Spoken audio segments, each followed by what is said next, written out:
Cruise ships are the holiday resorts of the sea, providing couples, friends, and family with fun and relaxation on the open water.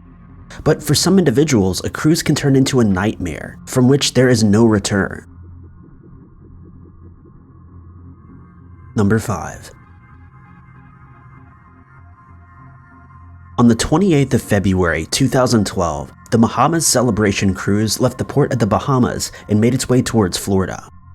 Among the passengers were Fariba Amani, a 47-year-old mother of 2, along with her boyfriend, Ramiz Galshani, both from Vancouver. Upon the ship's arrival in Florida, however, Fariba was nowhere to be found and her whereabouts are unknown to this day. According to Ramiz, he last saw Fariba in the ship's gift shop on the morning of the 29th of February at 1 a.m. He then headed to the ship's casino by himself and returned to their cabin later that morning. He noticed that the cabin was empty but didn't think too much of it and went to sleep. At about 7 a.m., the ship reached the port of Palm Beach in Florida, and Ramiz woke up to find that Fariba had still not returned to their cabin. He spent an hour searching the ship but found no trace of her. He then informed the ship's crew, who conducted their own search of the entire ship, also to no avail. Records show that Fariba was on the ship when it left the Bahamas, as each passenger has to swipe a card when boarding the ship, and Fariba's card had indeed been used. An investigation was launched by the FBI, and police who searched the ship thoroughly once again found no results. The Coast Guard also assisted, searching a 10,000 square mile area of the ocean, which took nearly 84 hours to complete, but once again there was no trace of her. There are no suspects in her disappearance, though Ramiz's behavior after the fact could be considered suspicious by some, as he never made an attempt to contact Fariba's family upon returning home. Her sister also stated that Ramiz was extremely controlling, and he had to know where she was every minute of the day, and that Fariba suspected him of cheating on her. She'd even contemplated hiring a private investigator but decided not to, as she was afraid of how he would react if he were to find out. Number 4. In March of 1998, Amy Lynn Bradley was a passenger on the Royal Caribbean International cruise ship Rhapsody of the Seas, along with her parents, Ron and Iva, and her brother Bradley. The ship was embarking on a week-long cruise that would pass by Aruba and the Antilles. On the morning of the 24th of March, shortly after the ship had left Aruba, Amy was spending time in the ship's dance club drinking with the ship's band called Blue Orchid. One of the band members, Alistair Douglas, also known as Yellow, said that he'd last seen her at around 1 a.m. Sometime between 5:15 and 5:30 a.m., Ron Bradley saw Amy asleep on the balcony of her cabin, and then he returned to sleep. When he got up at 6 a.m., however, she was nowhere to be found.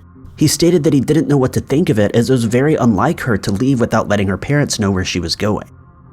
Upon docking in the Antilles, an extensive search of the ship was conducted, but this proved to be fruitless. The Netherlands Coast Guard launched a search that lasted for 4 days before being called off with no trace of Amy being found. Royal Caribbean Cruise Lines chartered a boat to conduct further searches of the ocean, but the search was also called off on March 29th. Amy was trained as a lifeguard, and investigators found no evidence that she had accidentally fallen overboard or that she had ended her own life. In 1998 and 1999, 2 possible sightings of Amy were found.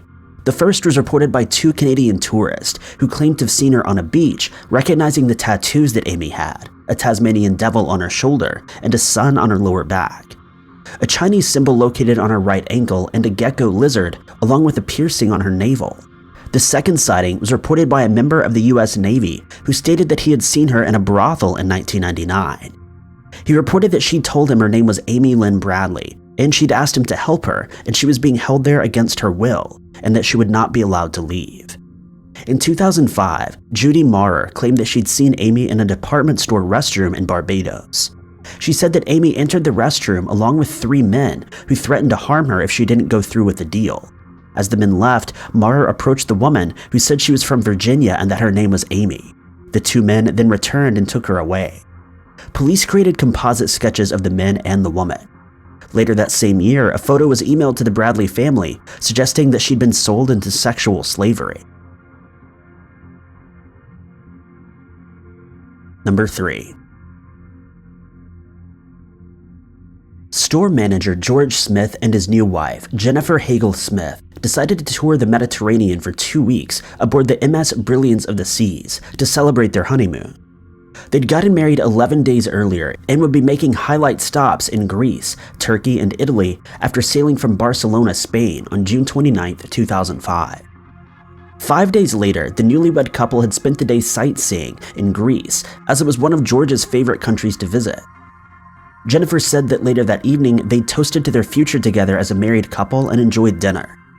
On July 5th, at around midnight, they visited the ship's casino, as is evidenced by ship security footage. This would be the last time that George was ever seen. At 7:30 a.m. the next morning, passengers reported a large blood stain that had been found on a metal canopy on the ship, and George was never to be seen again, presumed to have gone overboard in waters between Greece and Turkey. Police questioned Jennifer, who said she had virtually no memory of the night before and said that she was found passed out in one of the ship's corridors at around 4:30 a.m. This is also the time that George is presumed to have gone overboard. The ship was boarded by Turkish police, who conducted interviews with passengers, amongst who were Josh Askin, Rusty Kaufman, Greg Rosenberg, and Zach Rosenberg. The 4 men said that they'd been partying with George in the morning hours, but that was just after 4 a.m., and they'd helped him to his cabin, removed his shoes, and put him in bed as he was heavily intoxicated. They then claimed to have gone back to one of their cabins, where they ordered a large amount of room service, despite records showing that no room service was ever ordered or brought to the cabin. In the Smith's cabin, a chair was found on the balcony which had its back placed against the railing. Other witnesses reported that they'd heard an argument on George's balcony during the night, and suspicions of foul play were further fueled when 2 lines of blood were found in the cabin on the sheets. Later, Mike Jones, an attorney who was hired by the Smith family, learned of a video recording made hours after George's disappearance in which Rusty Kaufman, Greg Rosenberg, and Zach Rosenberg made insensitive remarks about George's supposed death, with Greg remarking, "I told you I was gangsta." They have, however, never been able to file any charges. Number 2. Rebecca Corium worked aboard the cruise ship Disney Wonder, where she was employed as a youth worker. She would keep in contact with her family via Facebook and Skype. As the ship left Los Angeles on the 21st of March 2011, Rebecca sent a Facebook message to her parents saying that she would give them a call the following day. This would be the last time they would have any contact with her. When there was no response from Rebecca for 12 hours after her mother's reply, her family began to grow concerned. Rebecca was meant to report for her shift at 9 o'clock that morning, but she didn't show up. Crew members looked for her in her cabin, but they couldn't locate her there or anywhere on the ship.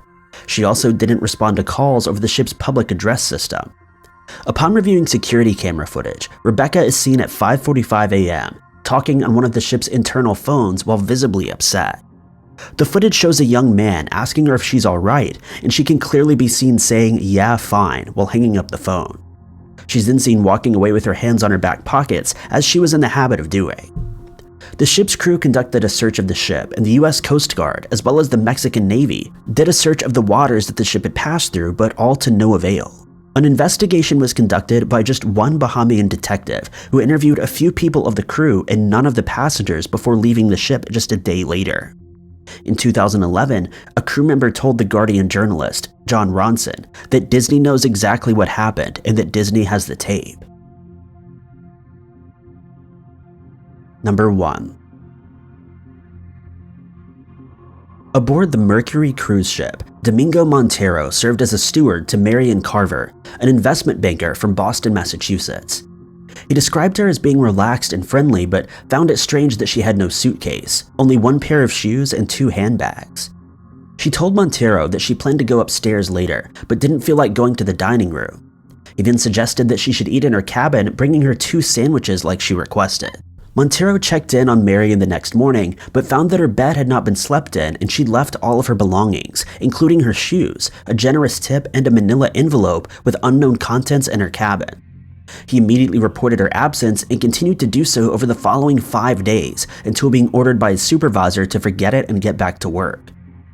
As the cruise came to an end, Montero was told to box up Marion's belongings and to bring them to the supervisor's office.